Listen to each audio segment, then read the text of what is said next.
Musicale, ma carrière de chanteur, je l'ai dirigée de face un petit peu comme, comme un acteur. C'est-à-dire, quand j'interprète une chanson, je l'interprète vraiment. J'essaye de faire passer les sentiments qu'il y a à faire passer dedans. J'essaye de la jouer, la chanson, plus que de la chanter uniquement derrière un micro et puis de chanter, de mettre des paroles sur une musique et de les chanter comme ça. J'ai toujours aimé interpréter les choses comme un comédien interpréterait un rôle. Quand même, je regardais un peu cette carrière et je trouve qu'il y a énormément de films. Je te parle pas des Diaboliques de Clouzot, qui a été ta première apparition, mais t'étais un enfant, quoi. Je crois t'as que... tourné avec Godard, avec Gavras, avec Masson bientôt. Bon. Ouais. Non, mais je crois que, tu sais, à une époque, moi j'avais un petit peu freiné un petit peu le côté cinéma.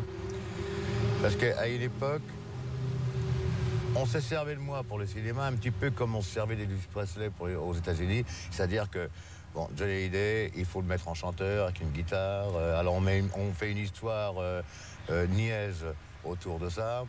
Et puis moi j'ai dit, bon, je vais pas faire ça. Je peux pas. J'aime trop le cinéma pour faire ce type de film. Tu te sens le mieux. Je me souviens dans Destroy, tu parles beaucoup de Godard et tu dis que Godard t'a mis face à toi-même dans un rôle. Godard, t'as révélé un peu. Non, mais oui, Godard.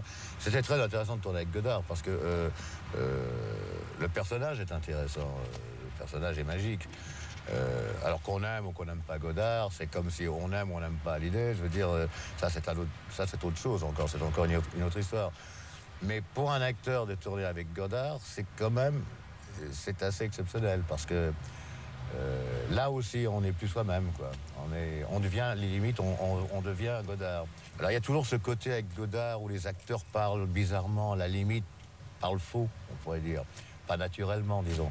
Et ça, ce qui me plaît, c'est que je tourne avec énormément de jeunes réalisateurs ou réalisatrices, puisqu'il y a Laetitia Basson, prochainement, qui ont des idées différentes. C'est absolument pas un cinéma traditionnel, conventionnel, disons. Moi, j'aime bien cette génération de metteurs en scène, comme j'aime beaucoup Kassovitz, j'aime beaucoup Yann Kounen, des gens comme ça. Parce que ce sont des gens qui te font tourner ce que tu n'es pas. Moi, je suis très content de travailler avec Jean-Claude Camus parce que c'est le seul fou qui me suive dans mes folies. Lui te connaît bien aussi, hein? Ouais, je sais bien, oui. Bien sûr, oui. Hein? Ouais. À ton avis, quel plus gros défaut il te trouve, Jean-Claude Camus? S'il t'en trouve, tu vas me dire, c'est pas possible, il peut pas m'en trouver.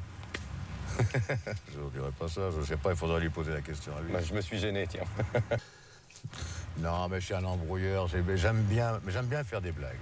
C'est des blagues, c'est ce qu'il dit, c'est de la déconne et des blagues. J'aime bien faire des blagues. Alors, moi, je trouve que les gens qui ne déconnent jamais, les gens qui ne font pas de blagues, c'est des gens tristes. Il veut dire, il faut venir en petit costume 3 pièces cravate à ce moment-là. Il ne faut pas vivre comme on vit nous. Il faut être des seigneurs un peu dans la vie. Les seigneurs déconnent. Seul. Trop honnêtement, non, mais encore...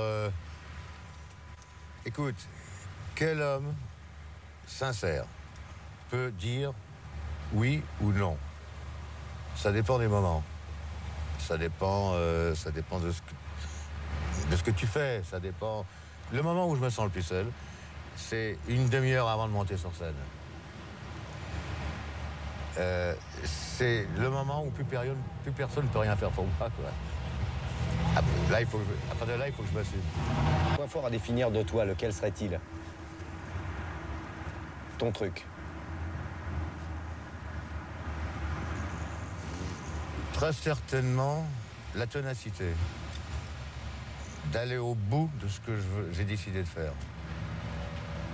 Et ne pas abandonner en route parce que c'est trop difficile après tout. Bon, non, c'est d'aller au bout. Je suis très têtu, moi. Il n'y a qu'à demander. Je vais faire en français.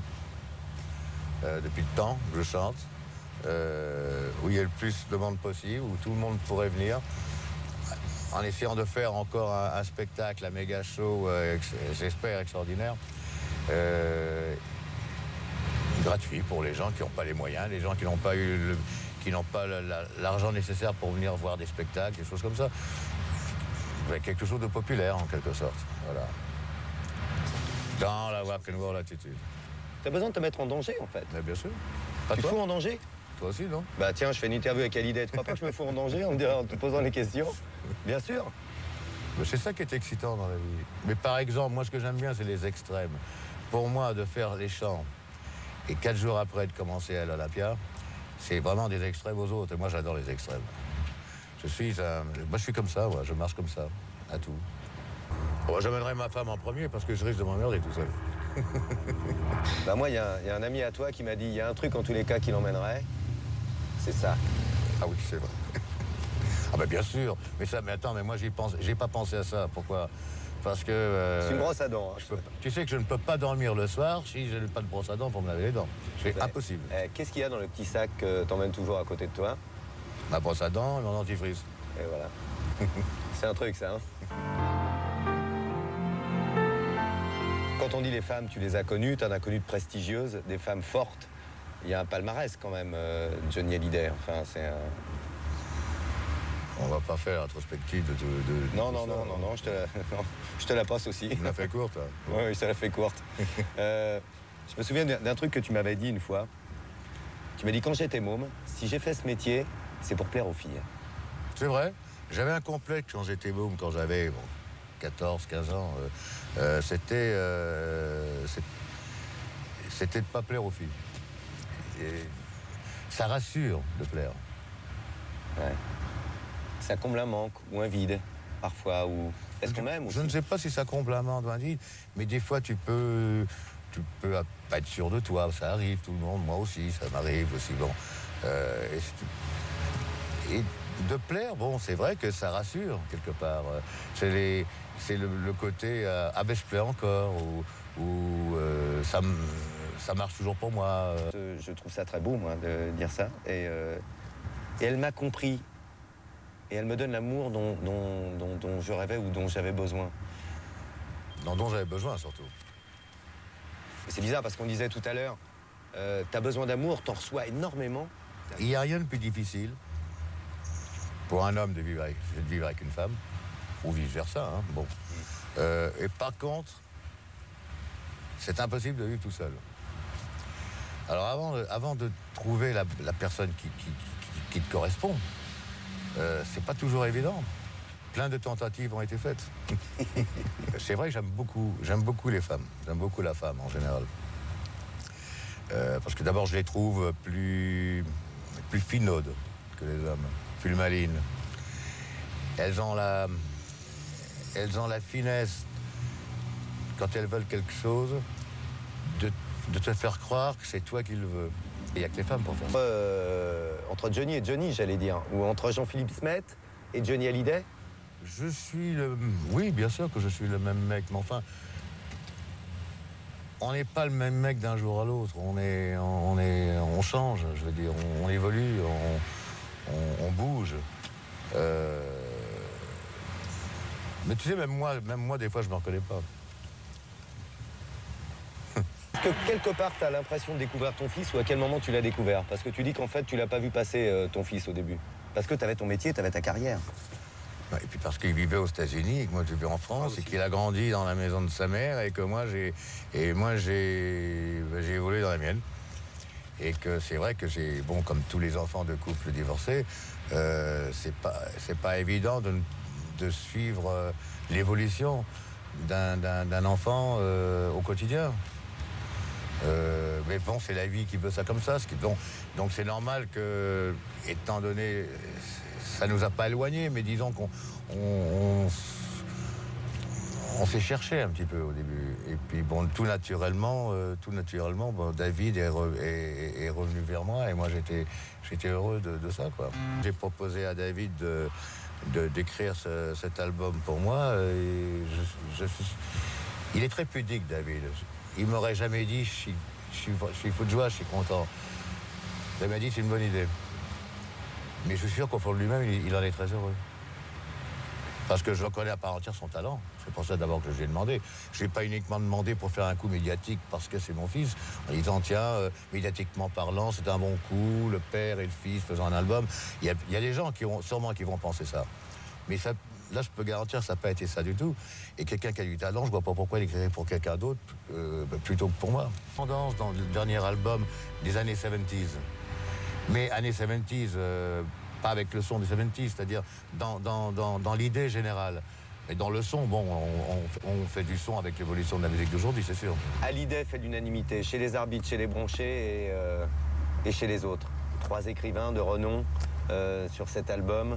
François Sagan qui signe un titre, Labro, qui est présent, Miossec, c'est la chanson bronchée française. Dans quel sens tu as voulu choisir ces textes? Parce que les textes, ça t'appartient et c'est toi qui choisis, c'est toi qui choisis tes collaborations. Tu avais sûrement envie de... Alors voilà, c'est parti comme ça. C'est que, David ne faisant, n'écrivant que la musique, il fallait trouver, les auteurs. Et tout est parti par la superbe chanson de Françoise Sagan. Et pour ton avenir, qu'est-ce qui te manque? Heureux, tu l'es, probablement, ou il faut toujours être en déséquilibre pour être heureux, mais... Oui, mais enfin, il n'y a que les cons qui sont heureux 24 heures sur 24. Hein. Ouais, c'est ça, il faut avoir un désir. Mais comme dit Brel, il est toujours beau et con à la fois. Alors, mais non, mais en général, oui, je suis assez heureux. Oui. Est-ce qu'il te manque quelque chose? Un jour, c'est d'avoir un autre enfant et qu'il grandisse enfin chez moi. Auprès de toi? Au quotidien. Tu dis... J'ai réussi ma carrière, mais j'ai raté ma vie d'homme. Est-ce que tu as ce sentiment, toujours, ou